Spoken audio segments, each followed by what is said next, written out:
ഇന്ത്യക്ക് ഏർപ്പെടുത്തിയ ഇരട്ട തീരുവയിൽ ഉറച്ച് അമേരിക്കൻ പ്രസിഡന്റ് ഡൊണാൾഡ് ട്രംപ്. തീരുവ പ്രഖ്യാപനം ഇന്ത്യ അമേരിക്ക ബന്ധത്തിൽ വിള്ളലുണ്ടാക്കിയെന്ന് ട്രംപ് തുറന്നു പറഞ്ഞു. എന്നാൽ റഷ്യൻ എണ്ണ വാങ്ങുന്നത് ഇന്ത്യ തുടരുന്നതിനാൽ തീരുവ ഒഴിവാക്കാനാകില്ലെന്നും ട്രംപ് പറഞ്ഞു. ഫോക്സ് ന്യൂസിന് അനുവദിച്ച അഭിമുഖത്തിലാണ് ട്രംപിന്റെ പരാമർശം.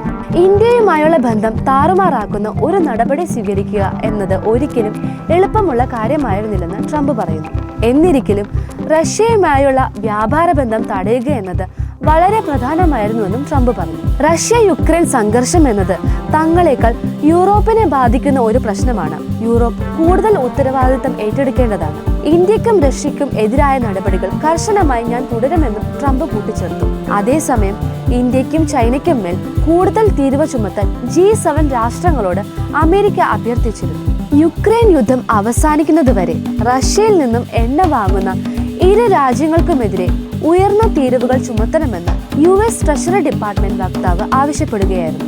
50%-നും 100%-നും ഇടയിൽ തീരുവ ചുമത്താനാണ് നിർദ്ദേശമെന്നാണ് സൂചന.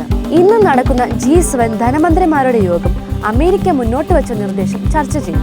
കഴിഞ്ഞ ദിവസം ഇന്ത്യക്കും ചൈനയ്ക്കും മേൽ 100% തീരുവ ചുമത്താൻ ഡൊണാൾഡ് ട്രംപ് യൂറോപ്യൻ യൂണിയനോട് ആവശ്യപ്പെട്ടിരുന്നു.